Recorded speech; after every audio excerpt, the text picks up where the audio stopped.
이 말씀은 여러분 다 아시는 말씀이죠. 네. 우리가 이제 신앙생활을 좀 했고 교회를 좀 다닌 분들이라면 아마 이 말씀을 다들 들었던 말씀일 거예요. 여러분, 사마리아 여인이라고 혹시 들어보셨어요? 사마리아 여인? 아니, 혹은 수가성 여인.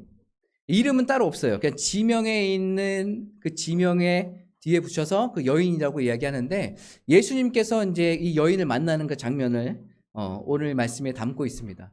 우리가 13절, 14절 이 두 절만 읽었지만 실제로는 우리가 1절부터 그 14절 이후에도 계속 읽어야 우리 전체의 말씀이 우리가 해석이 되고 또 같이 깊은 말씀을 나눌 수 있는데요. 오늘 여러분과 같이 이 두 절만 나누는 이유가 있어요.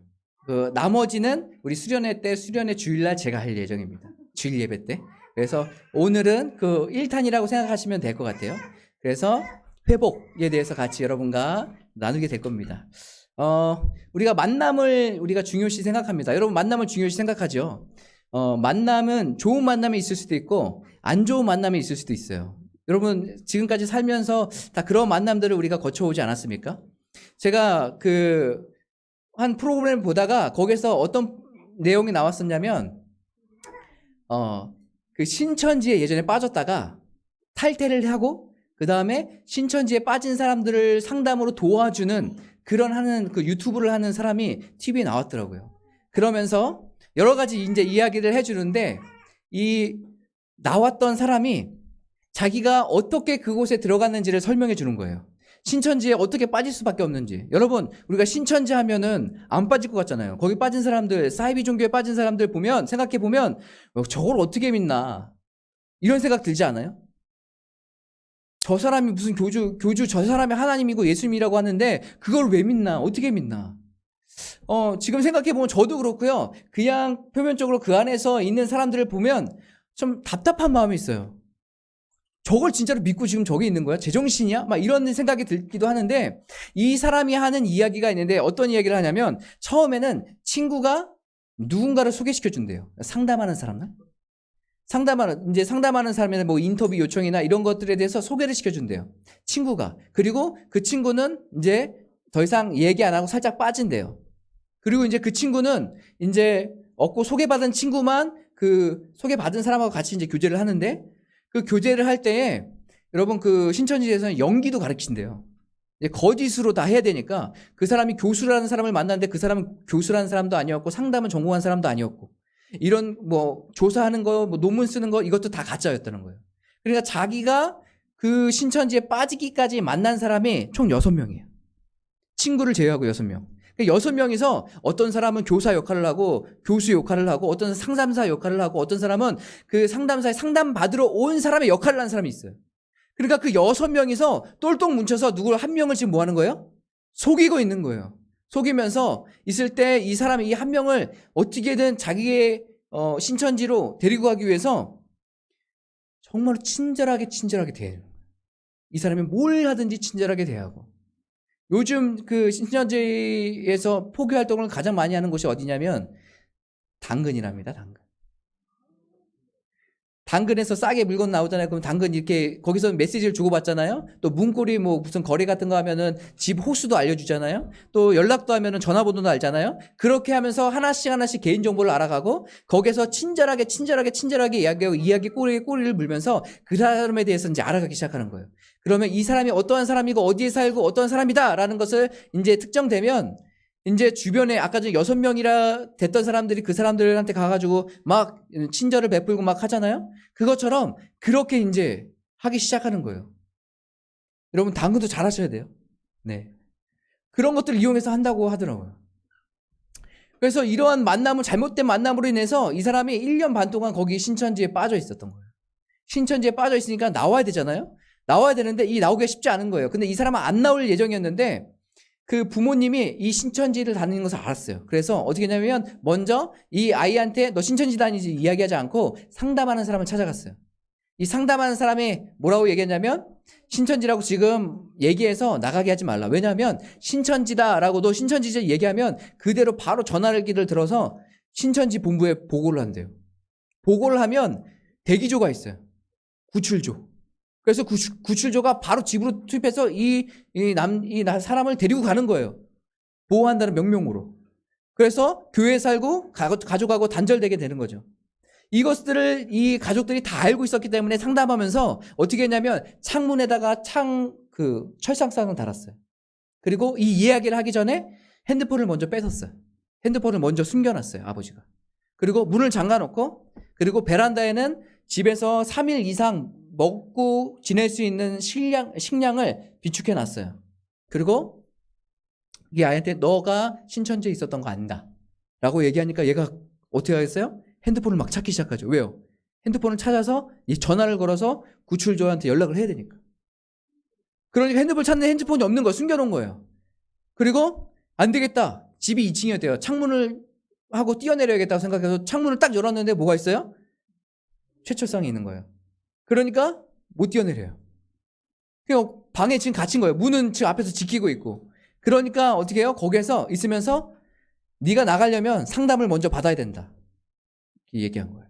그러니까 어쩔 수 없이 거기서 계속 반항하고 버티다가 알겠습니다. 상담 받겠습니다 하고 상담을 받았어요.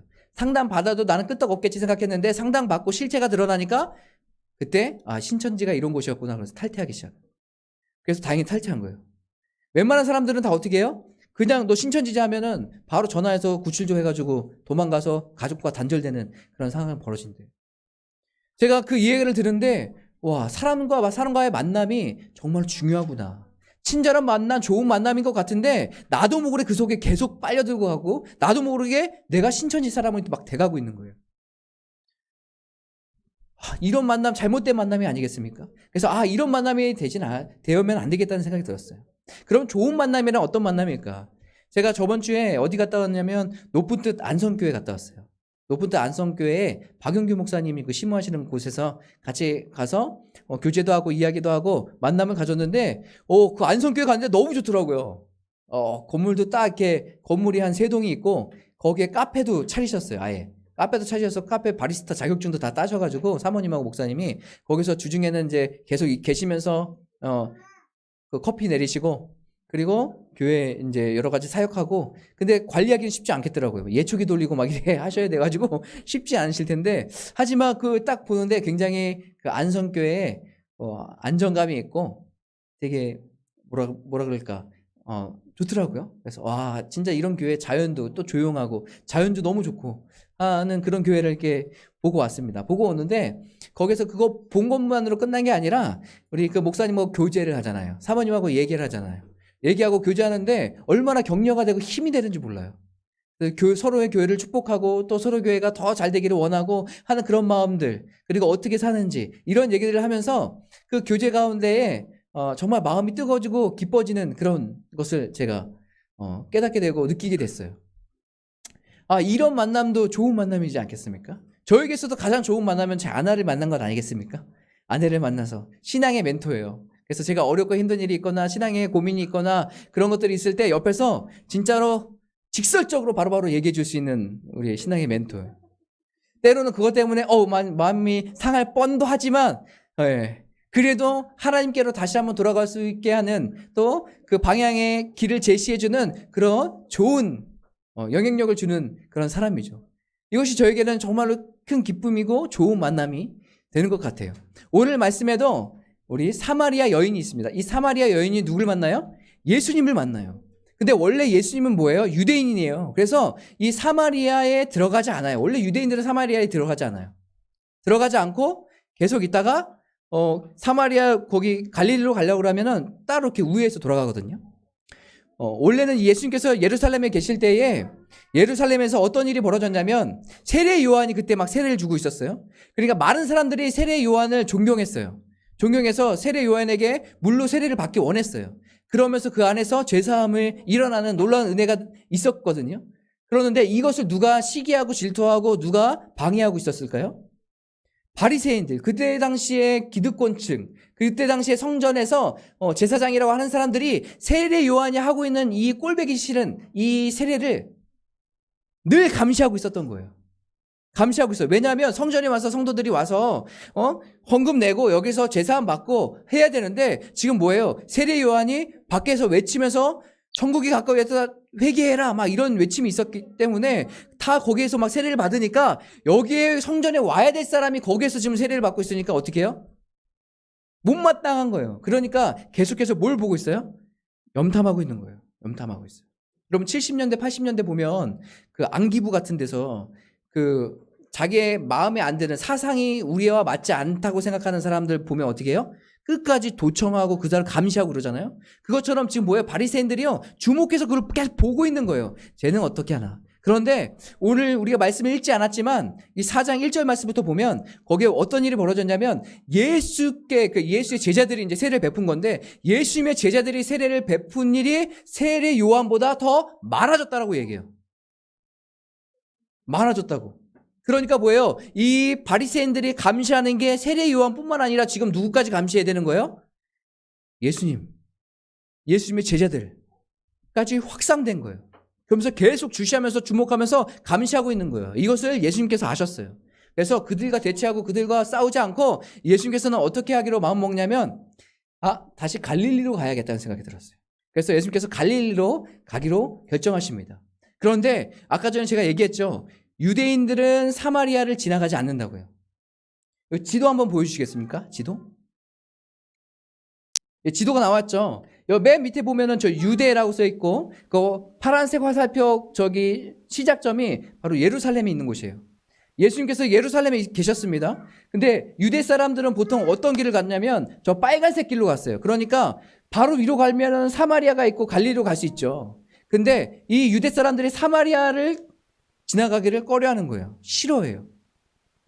그 이유는 제가 이따가 설명해 드리겠습니다. 그래서 어떻게 했냐면 대부분 저 요단강을 다시 건너요. 바로 직진으로 갈 수 있는데 요단강을 건너서 한참 올라가서 다시 요단강을 다시 건너서 갈릴리로 가는 거예요. 저 빨간색 루트로 가는 게 대부분 유대인들이 선택하는 선택지의 길이에요.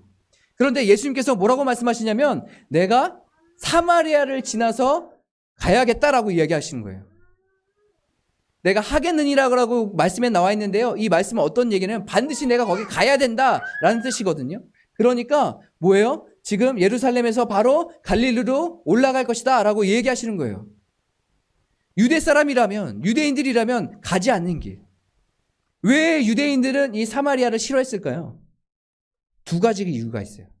그 첫 번째 이유는 예전에 아시리아가 여기를 쳐들어왔습니다. 이스라엘 백성들을 쳐들어왔어요. 그리고 정복했어요. 사마리아에 있는 땅을 정복했는데 그 정복할 때 이들이 어떠한 정책을 펼쳤냐면 자신들의 그 국민들을 그쪽으로 이주시켜요. 그리고 이주시킨 다음에 사마리아에 있던 그 유대 사람들에게 같이 결혼하게 해요. 그러니까 사마리아 사람들은 좀 억울한 거죠. 자기가 결혼하고 싶지도 않은데 억지로 막 결혼해서 거기서 가정을 꾸리면서 살아가야 되는 거예요. 이방 사람하고. 그러니까 유대 사람들은 어떤 생각이 있었냐면 우리는 혈통적으로 섞이면 안 되라고 생각했어요. 우리는 하나님의 백성이야. 이방인들하고 결혼하는 것 그거는 불결한 거야. 부정한 거야. 그거는 하나님께서 기뻐하시는 것 아니야. 그거는 잡종들이야. 막 이렇게 생각한 거예요. 그래서요. 심지어는 무시하고 경멸하고 유대 사람들이 사마리아 사람들을 그렇게 대합니다. 첫 번째 이유가 그거였어요. 두 번째 이유는 뭘까요? 두 번째 이유는 사마리아에 성전을 따로 지었어요. 원래는 예루살렘에 성전을 지을 때 이 사마리아 사람들도 우리도 거기다가 헌금하고 우리도 좀 보태겠다라고 얘기했는데 유대 사람들이 그것을 허용했을까요? 허용하지 않았을까요? 허용하지 않았어요. 왜요? 너희들은 더러운 족속인데 우리랑 어떻게 같이 거기서 예배드리면서 거기서 뭘 할 수 있겠어. 안 돼 하고 거절한 거예요. 그러니까 이들이 어떻게 해요? 이를 부득부득 깔면서 뭐예요? 산 위에다가 사마리아의 그 성전을 따로 지었어요. 이것을 예루살렘에 있던 사람들이 유대 사람들이 좋아했을까요? 아니 싫어했어요. 그러니까 이 두 가지 이유를 가지고 지금 유대 사람들이 사마리아 사람들을 굉장히 능멸하고 굉장히 무시하고 막 그러는 거예요. 그러니까 이 사마리아 사람도 유대 사람을 좋아할까요? 싫어할까요? 싫어하죠. 유대 사람이라면 이를 부득부득 깔죠. 왜요? 우리를 무시하는 사람들인데, 우리를 저주하는 사람들인데 어떻게 그 사람들과 친하게 지내면서 그 사람들과 웃으면서 이야기할 수 있겠어요? 특별히 오늘 예수님께서 거기를 가야겠다라고 말씀하시면서 사마리아에서 누굴 만나세요? 사마리아 여인을 만나세요. 그 유대 남자가 또 사마리아 사람의 또 여인을 만난다는 것은, 또 같이 만나서 이야기한다는 것은 금지된 상황이었습니다. 근데 예수님께서 그 뭐라고 계신 거예요? 그 금지된 상황을 깨고 지금 사마리아 여인을 만나신 거예요. 어떻게 보면 굉장히 우연으로 예수님께서 가시다가 좀 피곤하셔가지고 우물 곁에 딱 앉으셨던 거예요. 앉으셨는데 사마리아 여인이 그때 마침 와서 물을 깃고 거기서 예수님을 만나게 되는 장면입니다. 어떻게 보면 굉장히 우연 같지만 우연이 아니에요. 왜냐하면 예수님께서 사마리아로 지나서 가겠다고, 거기를 꼭 가야겠다라고 말씀하신 이유가 바로 이 여인 때문에 그렇게.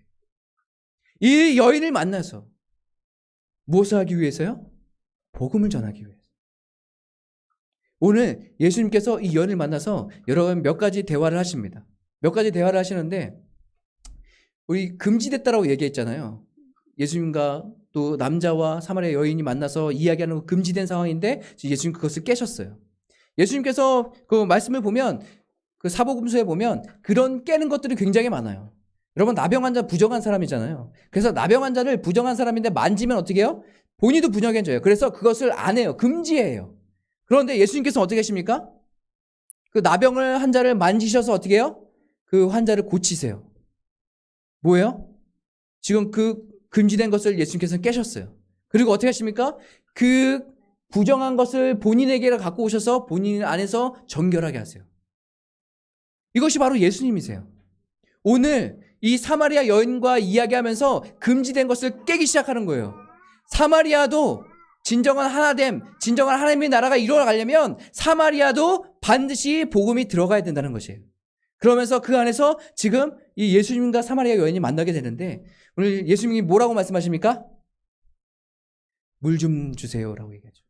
우물물 좀 떠주세요 이렇게 얘기하는데, 이 여인이 뭐라고 얘기하냐면, 당신이 지금 유대 그리고 남자인데 왜 나에게 말을 겁니까? 라고 얘기하는 거죠. 우리가 금지된 상황이고 절대로 말하면 안 되는 상황인데 당신은 왜 나한테 말을 겁니까? 당신 미쳤습니까? 이런 말투로 지금 이야기를 하고 있는 거예요. 그러면서 내가 누군지 알았다면 내가 그렇게 얘기하지 않았을 텐데, 나에게 물을 달라고 했을 텐데, 이야기를 해요. 그러면서 만나면서 이런 이야기를 통해서 나중에는 이 사마리아 여인이 회복되고 기쁨을 되찾는 그런 모습을 보여주고 있거든요. 여러분, 우리가 오늘 보면 우연히 그냥 두 사람이 만난 것 같지만 그게 아니라 예수님께서는 우리 그 사마리아 여인을 찾아가셨어요. 우리가 교회에 와서 우리가 같이 여기서 예배 드리는 것 같지만, 내가 와서 여기 예배 참석했기 때문에 은혜 받는 것 같고, 내가 와서 여기에 참석해서 찬양 부른 것 같지만, 아니요. 이미 예수님께서 먼저 우리의 삶 가운데 찾아오셨어요. 이게 진리예요. 여러분, 신앙의 주체는 우리 자신이 되면 안 돼요. 내가 여기 왔기 때문에, 내가 헌금했기 때문에, 내가 무언가를 했기 때문에, 봉사했기 때문에 내가 이렇게 이루어진 거다? 아니요. 먼저는 예수님께서 우리에게 찾아오셨기 때문에 그 일들이 가능한 것이에요. 환난과 고난 속에 있는, 어려움 속에 있는, 낭망하고 있는 우리의 삶과 우리의 자신에게 예수님께서는 먼저 찾아오십니다. 그 찾아오신 예수님께서 뭘 하고 계세요? 세상에 하지 않는 그 금기를 깨시고 나에게 손을 내밀어 주시는 거예요. 나에게 말씀하고 있는 거예요. 그리고 그 손을 붙잡으라고 하시는 거예요. 오늘 말씀에 보면 굉장히 중요한 말씀이 있는데요. 우리 13절, 14절 한번 다 같이 보도록 하겠습니다. 함께 읽겠습니다. 시작. 예수께서 대답하여 이르시되 이 물을 마시는 자마다 다시는 목마르리. 여기까지만 읽겠습니다. 예수님께서 말씀하세요. 이 물에 대해서 이야기하시면서 이 물을 마시는 자마다 다 목마른대요. 그렇죠? 우리가 물을 마시면 다시 목말라요. 저도 이제 여러 가지 예전에 신앙 훈련들을 많이 했었거든요. 예수전도단에 있으면서 무슨 선교학교, 무슨 전도학교, 또 DTS 뭐 이런 것들을 계속 했는데 여러분, 그거 할 때는 기분이 좋고 굉장히 은혜 충만한 것 같고, 내가 앞으로는 정말 죽을 때까지 하나님의 말씀에 순종하면서 하나님의 일을 행하면서 살아갈 거다라고 그렇게 생각하면서 거기서 있었거든요. 그런데 여러분, 그 훈련이 끝나고 나서 얼마 지나지 않으면 어떤 마음이 드냐면, 처음 그 마음이 다 없어지고 다시 피폐해지는 내 마음, 그런 삶, 이게 다시 오는 것을 보게 되고 느끼게 되는 거예요. 그러면 어떻게 합니까? 또 이번엔 전도학교 가야지. 또 전도학교 가서 또 해요. 또 뭔가 훈련을 받아요. 그리고 그 와서 또 이제는 됐다라고 했는데 또 어떻게 됩니까? 또 마음이 수그러드는 거예요. 이거 갖고 안 되겠네. DTS 받아야지. 그래서 DTS 받아 6개월 동안 훈련하면 달라지겠지. 6개월 동안 훈련하면 너무 좋아요. 즐거워요. 그리고 조금 한두 달은 더 은혜 가운데 있는 것 같아요. 그런데 어떻게 해요? 또 지나면 또 마음이 사그라드는 거예요.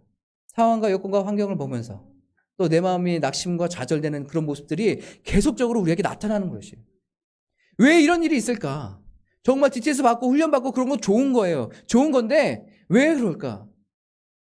한 가지 결론에 달았어요. 그거 뭐냐면 내가 무엇인가를 얻고 내가 정말로 안정감을 누리며 살아가려고 하는 그 모습에 우리는 외적인 것만 계속 보게 되는 거예요. 내가 이거 전도학교 물 한 번 마셨으면 되겠지. 이 훈련 프로그램 받으면 내가 뭔가 좀 새롭게 되고 내가 더 하나님의 은혜 가운데 거하겠지. 내가 DTS 받으면 내 인생은 이제 평생 하나님의 은혜 가운데 거하겠지. 어떤 프로그램과 어떠한 그 신앙의 그 활동에 우리의 초점이 다 맞춰져 있는 거예요. 그러니까 뭐예요? 우리의 삶에 보면 우리 그냥 매번 떠서 먹는 거예요. 그러니까 먹어도 뭐예요? 그 다음은 목말라요. 여러분, 훈련이 우리를 새롭게 하고 우리의 영을 하나님의 구원 가운데로 이끄는 것이 아니에요. 어떤 프로그램이 좋아서 그 프로그램에 내가 참여했다고 해서 내가 하나님의 사람이 되는 것이 아니에요. 그 프로그램에 참여하지 않아도 우리는 어떻게 하나님의 사람, 새롭게 날마다 삶을 누리며 살아갈 수 있을까? 이것은 그 14절에 그 비밀이 있습니다. 14절 한번 다 같이 한번 읽어볼까요? 준비 시작. 내가 주는 물을 마시는 자는 영원히 목마르지 아니하리니 내가 주는 물은 그 속에서 영원하도록 솟아나는 샘물이 되리라. 오늘 말씀해 보니까 뭐예요? 예수님께서 물을 주신대요. 예수님께서. 근데 이 물은 어떤 것을 이야기하고 있냐면 이 물은 바로 성령을 이야기해요. 성령. 예수님께서 주시는 물은 성령이에요. 이 성령의 물이 뭐예요? 우리 속에서 영생하도록 있대요. 여러분 산 위에 보면은 계속 이제 물이 샘물이 막 솟는 것들을 보게 되잖아요. 그 샘물이 어떻게 해요? 산물 밑으로 내려오면서 점점점 커지면서 나중에는 뭐예요? 냇가가 되고 또 강이 되고 하는 그런 일들을 우리가 보지 않습니까? 여러분 외쪽으로 해서 계속 밖에서 채우는 것은 한계가 있어요. 그런데 우리 안에 성령이 계셔서 그 물이 계속 샘솟는다면 여러분 어떨 것 같으세요? 우리에게 절망이 있겠습니까? 우리에게 아픔이 있겠습니까? 물론 아픔이 있겠죠. 그러나 그 안에서 온전히 회복이 되겠죠. 예수님께서 오늘 그 얘기를 하고 계신 거예요. 여러분 이 사마리아 여인을 만났지만 이 사마리아 여인에 대해서 크게 나온 건 없어요. 하지만 이 사마리아 여인이 정오에 물을 뜨러 왔다라는 것 자체는 뭐예요? 지금 그 마을에서 누군가 만나지 않고 혼자 숨죽이면서 살아야 되는 사람이었다는 것이에요. 왜냐하면 이 정오라는 거 여러분 폭염 알죠? 폭염이 오면 엄청 뜨겁잖아요. 엄청 그 뜨거울 때 밖에 막 12시에 돌아다녀 보셨어요? 저 한번 돌아다녀 봤다가 아주 죽을 뻔했어요. 한 번 했는데 한 번 다녔는데 여기 다 새까맣게 되고 그 다음에는 때처럼 막 이렇게 살 다 까지고 막 난리 났었거든요. 너무 힘들었어요. 땀 뻘뻘 흘리고. 그 시간에는 나가고 싶지 않죠. 보통 우물에서 물을 기를 때는 아침 일찍 가거나 좀 해가 질 무렵에 가서 빨리 떠오는 게 보통 사람들이 하는 일이에요. 그때 사람들이 많이 모이니까 이 사람은 어떤 거예요? 소외된 사람인 거예요. 그러니까 그때 가서 사람들과 만나서 뭔가 얘기를 하면 안 되는 사람이에요. 지금으로 말하면 쉽게 말하면 왕따 같은 사람 아니게요? 지금 그 모든 어려움과 힘든 가운데 있는 그 소외된 그 사마리아 여인 한 사람을 만나기 위해서 예수님께서 이 사마리아의 그 위험성 있는 사마리아로 직진해서 오셨다는 것이에요. 찾아오셨어요. 그리고 만나셨어요. 그리고 영원히 내 속에서 영생하도록 샘솟는 그 성령에 대해서 지금 말씀해주고 있어요. 사랑하는 성도 여러분, 여러분이 정말로 지치지 않고 정말 주님 앞에서 영성 있는 삶을 살기 원하세요? 그럼 어떤 프로그램 쫓아가서 하는 것보다 먼저 하나님 앞에 엎드리고 예수 그리스도를 바라보기 시작하세요. 그 예수님께서 오늘 뭐라 하신다고요? 그 영생하도록 샘솟는 그 샘물을 주신다는 거예요. 이 샘물이, 이 성령이 저와 여러분 삶 가운데 함께 바랍니다. 이것이 있을 때 어떻게 해요? 우리는 날마다 예수 그리스도로 말미암아서 회복게 되는 거예요. 놀랍게 우리가 깨끗하게 하고 정결함을 얻고 주님 안에서 기쁨을 누릴 수 있게 되는 거예요. 이러한 기쁨과 충만함이 저와 여러분의 삶 가운데 함께 하길 바랍니다. 이것을 위해서 여러분과 같이 찬양하고 기도했으면 좋겠어요. 예수 나의 좋은 치료자라는 찬양입니다. 여러분 아신 분도 있고 모르시는 분들도 계실 텐데 우리 가사를 좀 같이 생각하시면서 한번 이 찬양 부르셨으면 좋겠어요. 예수님이 우리의 치료자이십니다. 우리가 신앙생활 해나가면서 또 삶을 살아가면서 어떻게 좋은 일만 있겠어요. 힘든 일도 있죠. 내가 원하지 않아도 내가 또 뜻하지 않게 어렵고 힘든 일이 찾아올 때 있어요. 또 내 영적으로 많이 힘들고 어려운 상황이 올 수도 있어요. 그때마다 우리는 어떻게 해야 될까요? 좌절하고 낭망하는 것보다 우리를 치료하시고 우리를 회복해 하시고 우리에게 성령의 충만함으로 말미암아서 영원히 샘솟는 그 샘물을 허락해 주실 그 예수 그리스도를 바라보기 시작하는 거예요. 그래서 이것을 기억하시면서 예수님 우리 가운데 오시옵소서, 우리 가운데 충만하게 임재하여 주시옵소서, 그 하나님의 선물 성령을 우리에게 허락하여 주시옵소서 라는 마음을 가지고 같이 이 찬양 부르시고 기도했으면 좋겠습니다.